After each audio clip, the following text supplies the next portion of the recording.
You or your loved ones are affected by dementia. We're here to give you practical solutions and good information about how to improve your quality of life in that area. I'm Dr. Herrera, graduate of Harvard Medical School. I have my wonderful friend, Dr. Yrigoyen. We've been partners for 25 years. Please introduce yourself. Yes, I've been practicing internal medicine here in the Heights for more than 25 years actually, and we have dealt with dementia for those many years, and we have some new information that can affect the way you treat and diagnose dementia. Why don't we start about what is Alzheimer's? Alzheimer's. Well, dementia encompasses a global cognitive problem for the patient. The most common, of course, is Alzheimer's. That is probably about in the 70 percentile. 60 to 80% of dementia that presents is Alzheimer's dementia, but there's also vascular dementia, which is caused by previous stroke and poor circulation in the brain.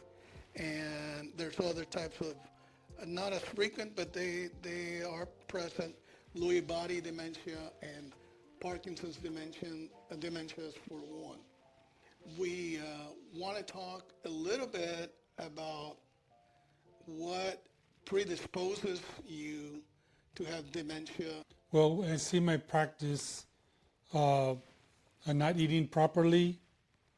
Depression can lead to dementia, Alzheimer's, and lack of socialization, and then poorly controlled blood pressure and diabetes. Those are the things that can be reversed that lead to more common Alzheimer's. And I wanted to add to your list trauma-related dementia. That's where you fall, hit your head, have a minor concussion or a major concussion that affects you, Alzheimer's. Yeah, And that's seen a lot in football players also, more and more these days and stuff. You want to talk about the brain changes, the plaque changes? something called tau proteins in the brain, and which are kind of like a degeneration of the system in the brain. Their tau are found normally, but these are degenerative, and they basically affect the brain function. And there's something called amyloid plaques, which it seems to be like they're a result of inflammation and amyloid deposit in the brain, causing the brain to not function as well. And depending on the area that's affected, it may affect the temporal lobe, and for example, the parietal temporal dementia that we didn't mention. There's been an attempt to remove the amyloid from the brain to reduce the development of dementia. So far, it doesn't to be an absolute answer to the problem, but we're dealing with that possibility. Besides poor lifestyle and poor nutrition, you may find that you have family members that have dementia. So there may be a genetic predisposition on dementia, and we discover a gene. It's called ApoE4, and if you have 2 copies of that gene, your chances of dementia increase by 60%. That's a lot. Yeah. So it's important to know if you have family members that develop dementia, especially early. You might want to get that tested to see if you're in that category. It doesn't mean that you're going to get dementia, but it puts you in a higher predisposition to get dementia. So yeah, sometimes I do those genetic testing. You can ask your doctor to do that, and people get scared. Maybe 2 or 3 diseases come positive, but it doesn't mean you're going to get it. It means an increased chance. That's right. You do. That's right. So if that comes back positive by any chance, having 2 copies is very rare. Only about 1 to 3% of the population gets it. Now, having 1 copy is more common. About 25% of the population has 1 copy, but of the ApoE4 gene, but that only increases your chances by 3 or 4%. So, in fact, I myself had it tested. I have a copy of the ApoE4 gene, and here I am, 72. I don't think I have dementia yet. Maybe. You see, and then you talked earlier about blood tests to check for early onset Yeah, dementia and Alzheimer's. yeah. I think we of course do. If the family members has concern, they come to the office. In my office, we do the mini mental exam, and which is a very simple questions that test their cognitive function, their memory, etc. And but there are a few things that we can do that are not routinely done, but now I think we should think more about doing is doing a homocysteine level, and maybe doing an omega-3 level, because those are predictors of developing dementia in the past. Another predictor that's been talked about recently is vitamin D. And having low vitamin D levels is apparently some of the recent studies that came out this year show an increased risk for developing dementia. That's so common in our practices, Yeah. low vitamin D levels. Yes. I take vitamin D, I recommend that. Once it's low one time, I recommend take your whole life. I think it's important Yeah. and stuff. And as also interesting is the darker your skin, the worse your absorption of vitamin D is. Because we get vitamin D from the sun, so we have dark skin, we don't absorb vitamin D as well, so our levels may be lower than normal. So something to think about and check. I'd like to take a little break from all the stats. Can you give us an interesting patient story of one of your patients with dementia or Alzheimer's, just to show the audience Yeah. what it's like? Well, I've had multiple patients, and there has been some medications that have been popular to treat in the past, and these medications have their claim to fame is that they slow down the progression of dementia. Herrera is one that comes to mind, and my experience have not been that great with those medications. Helps a little bit. Maybe a little bit, but not. I'm not extremely impressed with those. But we use them because for many years there was not much that we can offer family members, and so there was a claim that they slow down the progression of dementia. But I think the family members that I've had and talked and come and visit, and they come on a regular visit, and then I have friends. I mean, everybody is affected by dementia. It's so common, yes. It's so common. Even friends that basically that you knew for years, and as we get older, we see this.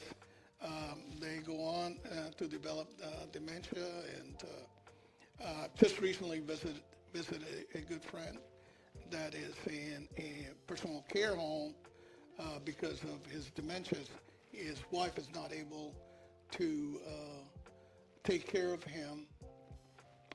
So what happens to a lot of these patients when they become incontinent, they can't control their stools and their urine, it becomes a really serious problem for the family members. They have to deal with it, and a lot of times I've noticed that that is the breaking point where the family decides to put the patient in a personal care home or a nursing home or some other facility to take care of the family members. There's a lot of stress on the caregiver, and Yeah, caregiver a can lot get of sick stress. too from all this stress. Yeah. Let me talk about the story of one of my friends. Her husband had a stroke, and then after that, started calling her every 5 minutes. Every time she would leave the house, call every 5 minutes. He refused to see the doctor, refused to take his medications. And he was started on medicine, but he didn't want to take it, the Aricept, like you mentioned. And she was able to tell him, okay, after we take the medicine, then we'll go for a walk outside. After we take the medicine, we'll play your favorite game. So she was able to use active communication to get him to take his medicine. And then he didn't call her as much. He wasn't so demanding. So she had a great improvement, partially medicine, but also active communication between her and her husband. So the dementia and the Alzheimer's are very common fix many families Yeah. and stuff. Do you want to talk a little bit about heart-head connection between the heart and the vascular system and Alzheimer's? Yeah. Well, what we were talking about before, that homocysteine level, which is a protein that is present and is elevated in a lot of process, not just dementia, but for example, vascular disease and increased thrombosis for blood clots.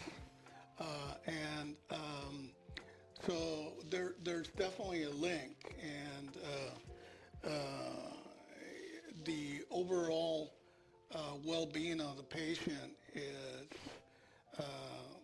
the brain is a reflection of the rest of the body. So I think that's very important.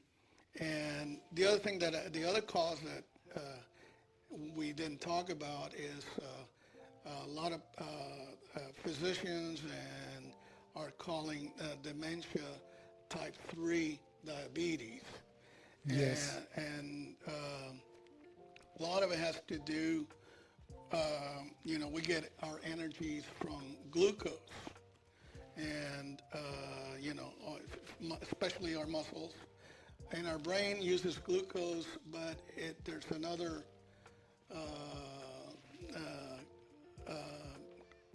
sugar that is called ketones that we get from fat, from the breakdown of fat, which the brain actually utilizes better. And some of the treatment of dementia is using more ketones as an energy source. The brain accepts that. So to summarize, we call it type 3 diabetes because it's the brain becomes insulin resistant and is resistant to the sugar. So basically, that mitochondria in the brain is not getting enough energy, and it just don't. It's a factor. It's another factor that produces a mental deficit. I totally agree. Insulin resistance is harmful to the brain and other parts of the vascular system. I read an article that diabetes is not just malfunction of the pancreas where insulin is. The metabolism of the liver, the heart, the muscles and the brain are all affected by the bad metabolism, insulin resistant and other things of diabetes. So diabetes, high blood pressure, insulin resistance does affect the brain Yes, definitely. and stuff. Do you have a comment about the gut-brain connection? Yeah, there seems to be with nutrition. There seems to be about the gut biome, so, that is related to that as well. And I think that's why diet is so important. I think eating food that has a lot of fiber actually feeds the good bacteria in your abdomen and produces a positive effect for your whole body, not just your brain, everything. So we are in the process of learning more and more about it, and we seem to realize how important this is, and new Yes. information is coming on every day about it. So I also read many articles that the bacteria in the intestine make neurotransmitters that affect the brain, serotonin and so forth. yeah, So that's a fascinating gut-brain interaction, the microbiome, yeah, that's right. you said. So, That's right. Well, it's interesting. For example, another thing and I'm not saying this is cause, but something to be aware of. We are being treated enormously for gastritis and stomach problems, and we use medication that reduces the acid in the stomach. And we use them for a long time, and myself, I try not to use them for a long time. Well, I'm retired, so I'm not involved with that anymore, but in any case, it affects the absorption of B12. And as you know, B12 deficiency can be a cause of dementia. yes, So and other neurological problems like neuropathies, and we've been treating diabetic neuropathy with B complex. We always recommend the patients to take a B complex, and but I think that you mentioned the stomach, and this kind of ties in also yes, acid production in the stomach. with that. And there was a couple of studies that I wanted to mention that have been duplicated, and I think the first one was in Sweden, and it was using homocysteine level and omega-3 levels. I want to go back to eating fish. It's so important you get omega-3 from eating fish. They checked their homocysteine level and their omega-3, and they replaced the people that had low homocysteine level. They were giving B complex vitamin, and their homocysteine level was decreased. And then they gave omega-3, and actually their mental status improved. So now the ones that didn't get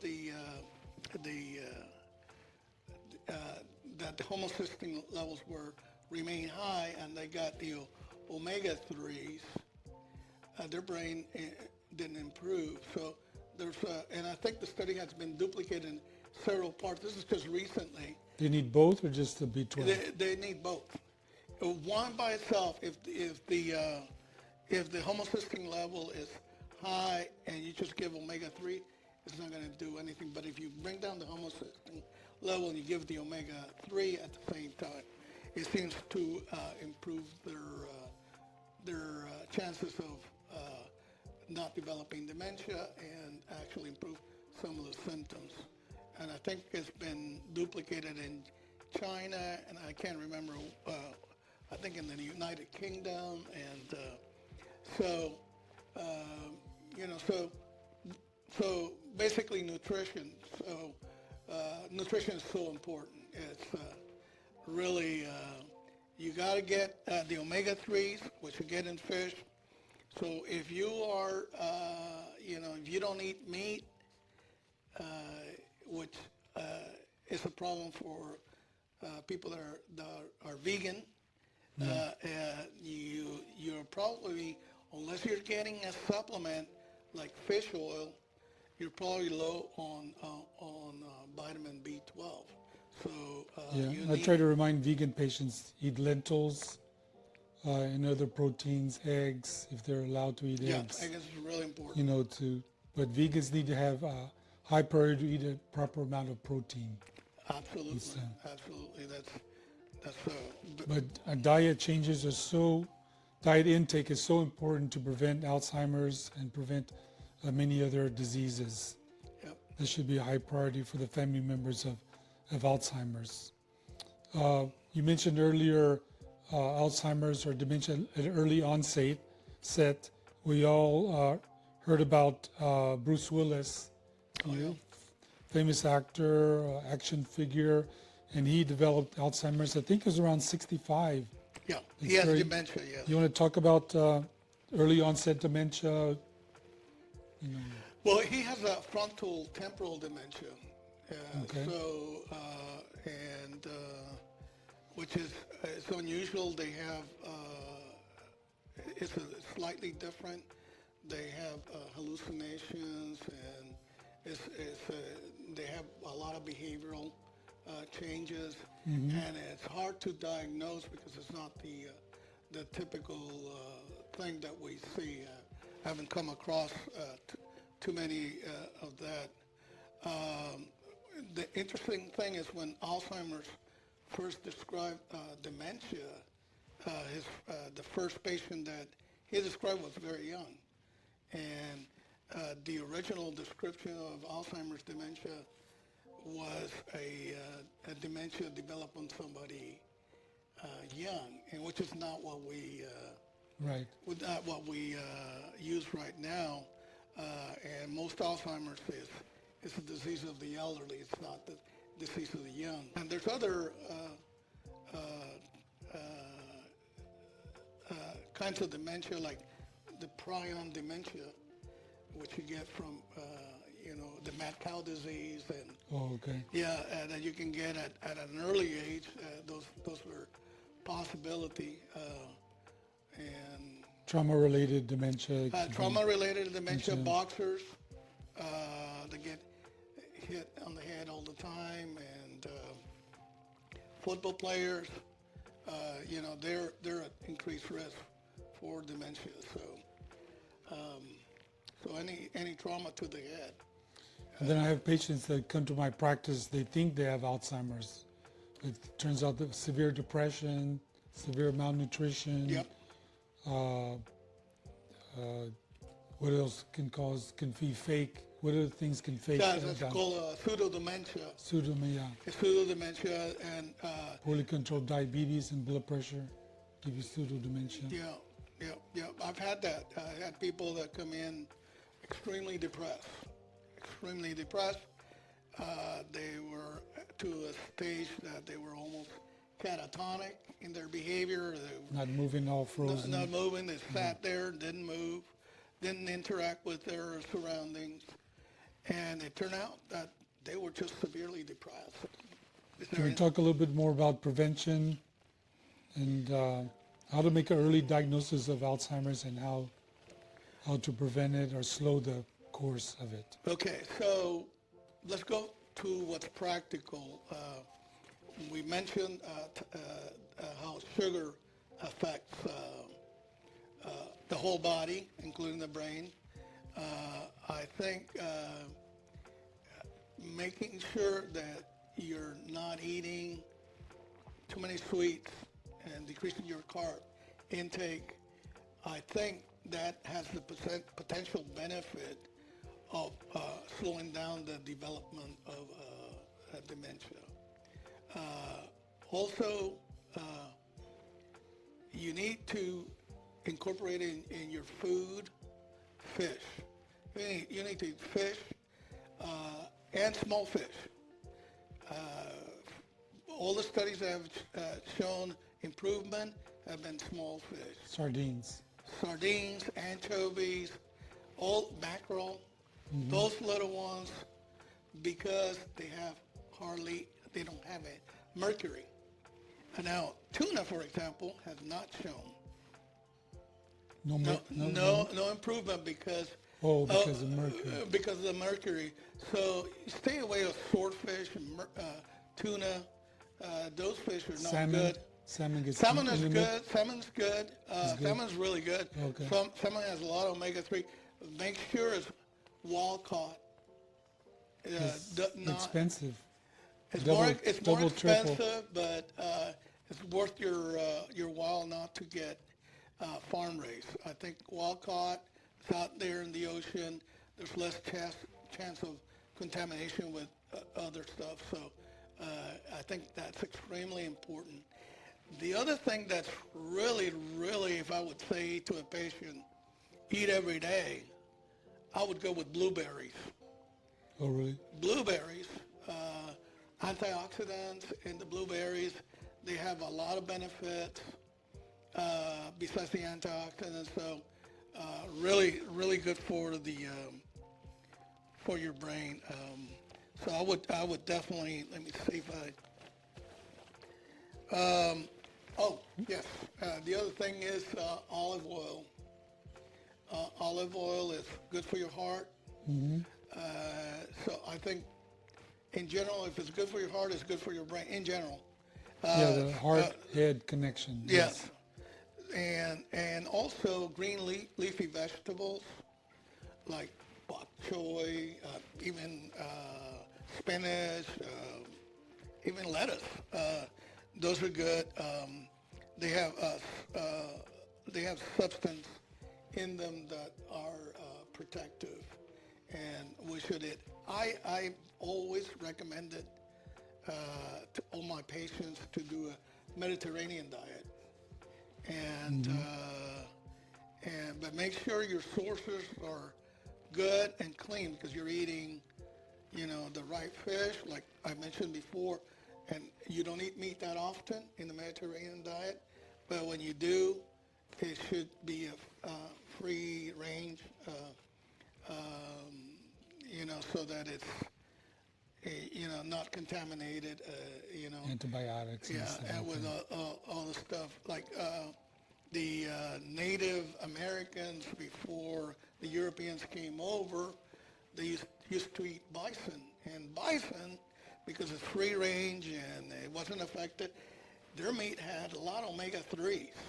It's So interesting. you're getting omega-3s through red meat, but you have to have free range and meat, that exercises, and that, I think the source is so important. And I don't know who was it that said we are what we eat, but definitely that's a fact. Make medicine be your food and food be your medicine. Yeah. So, and what about an Alzheimer's patient that doesn't want to eat? That's What very priority? common. That's very common. What priority foods do you recommend Yeah, for that person? that's really tough because it's hard to make them eat what you want, and Yeah. I know that for a fact because just like you used to go to the nursing homes, and you see a lot of people that are, the food is sitting there and Right. they're not eating their food, and so I personally think that they need to have the opposite than we do. They have food that has dense nutrients, so that in a small amount they get all their nutrients. So I think that should be the focus. Like we need to eat a lot more roughage and stuff like that. Roughage is good for them as well. And get So eggs or beans for the person who doesn't want to eat? eggs and beans are great. I mean, you can't beat eggs. Eggs have everything that you need, actually. So,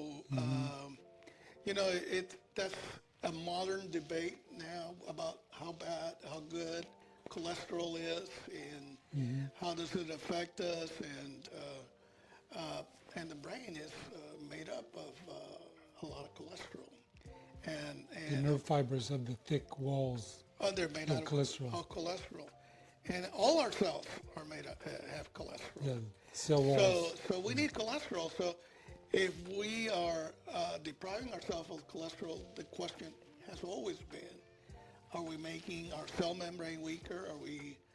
So, it just, I don't know what the answer is. I know that a lot of, if you look up, and I didn't even mention it, but if you look up a lot of the studies and recommendations from different groups, they always add using a statin.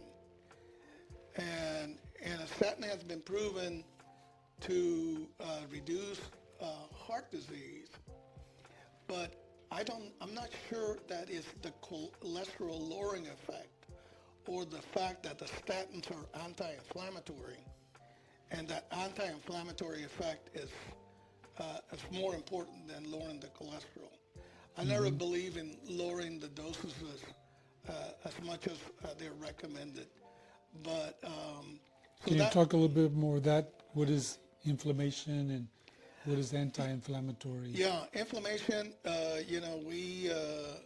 Our body, especially as we get older, our immune system responds to old cells and things that are introduced with inflammation response. They send white cells and cytokines and all these. So exaggerated response And they get an exaggerated to a response. foreign body. And the theory is with dementia is that there is an inflammatory effect in the brain, and that and we need to control. And there's some talk and have been said in the past that if you use anti-inflammatory, which has never been proven to be right, but if you take some anti-inflammatory, you can reduce the rate of dementia. There was a talk at one time. Like ibuprofen, you mean? Like ibuprofen. Like people that were on chronic ibuprofen, they had less chance. It's never, I don't think to my knowledge that it has been proven, but theoretically has been talked about. So, as we get older, our immune system is not as good as it used to be. And we have an exaggerated inflammatory response. A little bit like what happened with COVID. It was more the inflammation response to the COVID that killed caused us. a lot of inflammation, a lot of vascular, A lot of inflammation. causes blood clots and so forth. So that has a lot to do with it. You mentioned one medicine, ibuprofen. What about metformin? Do you have an opinion? Does it help longevity in the brain? Yeah, longevity, metformin. There's people that have been It's a using. diabetes medicine. Yeah, metformin. For those who don't know, it's a very common, a very old diabetic medication that has been used for a long time. It works very well. We used to say when I was in practice that it was weight neutral, which at that time that was great because most other diabetic medications actually make you gain weight. So metformin was weight neutral. Some people claim actually you can lose weight with metformin now, but people that are studying, that they want to study, live more than 120 years, some are, even though they're not diabetic, they are taking metformin. And I don't recommend that. I do not recommend that. Now, you can get natural, if you want to go into natural medicine, but you can use berberine. Berberine? Yeah, and it's very similar in the effect of metformin. You might get the same effect. It actually lowers your blood sugar. So maybe that's a better answer. What do you think of that? You asked me that question. Well, I think it does prolong life. You have to be careful about hypoglycemia. Yeah. And so I think it's worth a try. Yeah. It's hard to tell how long you should take it, a year, 2 years, 10 years, 20 years, It's hard to measure the effects on you. Yeah. But if you do have mild pre-diabetes, yeah, to me, yes, I would You did definitely right. take it. Yes. If you don't have pre-diabetes, this is not as convincing to me. What do you think, has has been our fault as doctors? Uh, why why do you think is it our fault? First of all, that we have so much diabetes now in this country. What do you think the I think problem? it's partially takes a long time to counsel someone about diet, Yeah. and diet is the key to prevention diabetes. Patients, they don't want to be counseled, but doctors have to, we have to push the importance of it. The other issue is that we don't get compensated for diabetes treatment. We get compensated for procedures. So, and then a lot of times I have a problem ordering a nutritionist. Nutritionists are not available to the routine insurance patient. But yes, doctors have some culpability in the diabetes epidemic. Right. Instead of give them more, here's another diabetes pill, they say always focus, go back to nutrition, go back to exercise. And even stress relief, I'm trying to get in more stress relief when I talk about counseling. Low carb diet, exercise, and what do you do for stress relief? Music therapy, hobbies, pet therapy, because stress relief will help with the diet, improving the diet. I think we're starting to move in that direction now. I think a lot of people are looking to exercise and better eating, and I think So important. they realize that that our country, we have so much diabetes. Income, it's all over the world because nutrition has increased.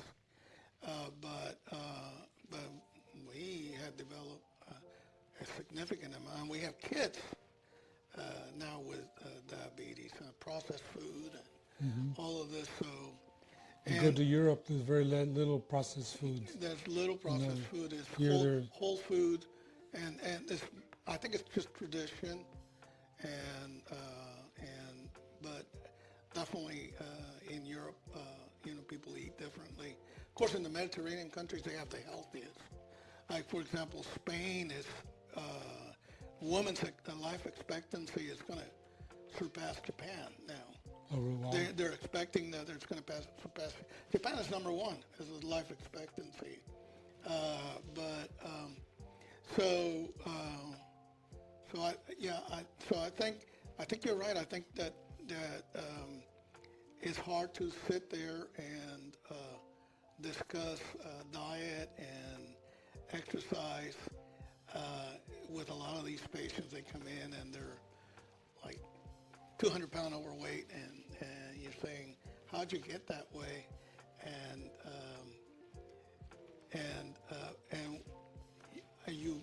you mention it to them that you need to do something about your weight and you need to improve your habits, but they come back, and the next time they come back, they weigh more. As the dementia advances, what kills these patients is usually infection.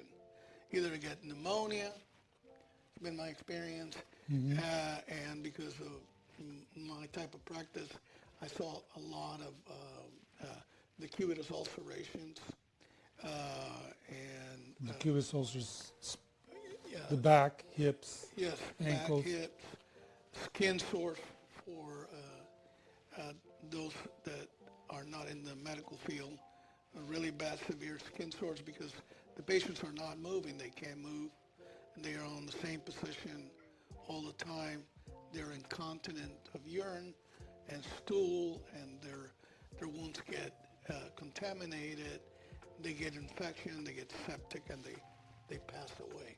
Sepsis means bacteria going all over the bloodstream. All over the bloodstream. And it's very difficult to treat. It's very intensive care. You have to be moved every 2 hours, rotate, and the dressings have to be changed. Periodically, they may need antibiotics. Periodically, They need surgical interventions. Not a pretty way to die. And the other very common, probably the most common, is pneumonia. What has been your experience? Half pneumonia, half cardiovascular And cardiovascular, disease. cardiovascular What, disease. what do you recommend at the beginning of an ulcer? The patient has just a quarter-size ulcer on their back or their ankle or their hip. What do you recommend the family do? Well, the main thing is to keep it dry and free of feces and urine, and keep it clean and take the weight off of it. And Okay. you can put some specialized dressing on it to help. And there's multiple, or if it's not too deep, you can actually put barrier creams if the wound is superficial. But once it gets a little deeper, then you're in trouble. And of course, you got to address what you asked me before, nutrition. And So important. the protein is low. It's going to be very difficult for those patients to heal. They don't have their immune system is not working properly. So the wound is a reflection of everything else that's going on in that body. Circulation, Circulation, nutrition, the circulation, movement. yeah, the circulation in that part of the body collapses completely when you put pressure on it, when you put your weight off the body on it, and so you have to move the body to take the weight off.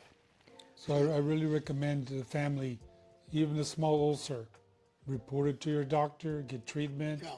find out the underlying cause, nutrition, pressure, not moving.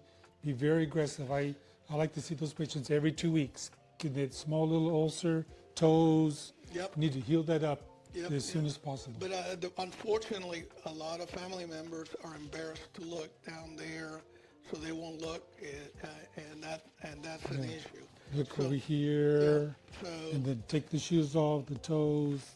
they have Yes.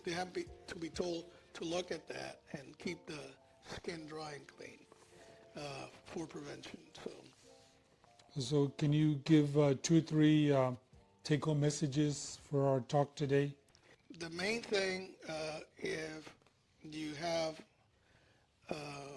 if you're afraid of developing dementia, which is a very high probability that if you live long enough, you will get dementia, you have to, first of all, exercise.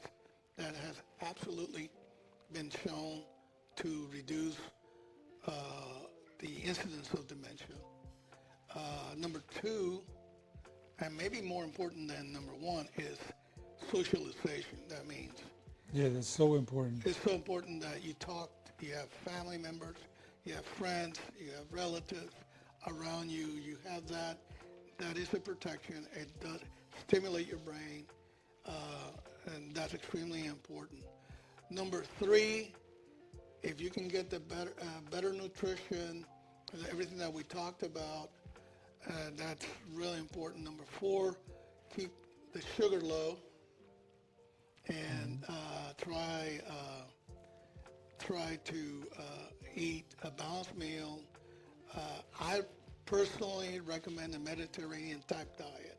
Eat a lot of fish, a lot of blueberries, and get your bok choy, your spinach, etc. And then Sugars related to diabetes type 3 or Alzheimer's, yes.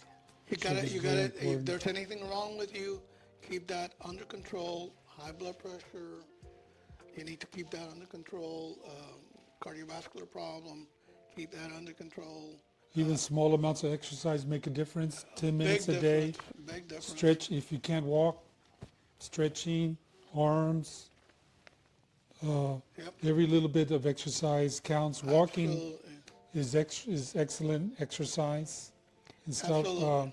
Just getting up, just practicing your core muscles. Your elderly Yep. family, just practicing those core muscles will help with the balance when they start Yeah, definitely. dancing. Exercise is so important.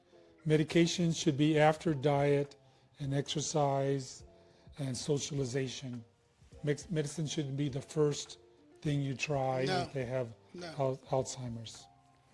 Make sure that all your levels are good, your vitamin B levels are normal. That's a treatable dementia, by the way. We didn't touch it very deeply, but for years, if you're low on B12, B12 injections may actually help quite a bit with dementia and other stuff like neuropathy, and that's pretty inexpensive treatment. You got to bypass the GI tract, so you got to give it IM. Then you mentioned the blood tests, ApoE4 gene test, homocysteine, Yes. omega-3, 3-month diabetes average called hemoglobin A1C, and vitamin D. Yeah, hemoglobin A1C, very important. And that shows your average of glycosylated hemoglobin, which is basically damaged hemoglobin from sugar. And that's floating around. And the higher the damaged hemoglobin is, the worse your diabetes is controlled. So that needs to be low, and that needs to be, close to normal as possible, which is 5, or, keep it Yes. down very, very low. And then 2 major concepts, if you want to read more about insulin resistance and inflammation. Yeah. It's important in Alzheimer's disease, heart disease, lung disease, and Yeah. so you can read more about there. I'll give references in the description. Yes. Anything else you want to mention? No, I think we covered a lot. Okay, thank you very much. Okay, You're welcome, I enjoyed Carlos. you coming over here. Thank you and, for the invitation, and I appreciate it. and hopefully we'll do more of this in the future and stuff. All right. Fantastic. If you have any questions about the talk today, please leave comments. You can email me. You can go to my Facebook page. Just look in the description below, and I will answer you and email you. And any other future topics you'd like us to talk about, please put that in the description too. How about you, Dr. Yrigoyen? Yes, the same. I will have I have 2 previous videos that they were not medical related, but if you ask me any questions, I'll be glad to answer those questions for you. So, Awesome. yes, maybe we can talk different subject next time. Yes, All right. definitely. All right. Fantastic.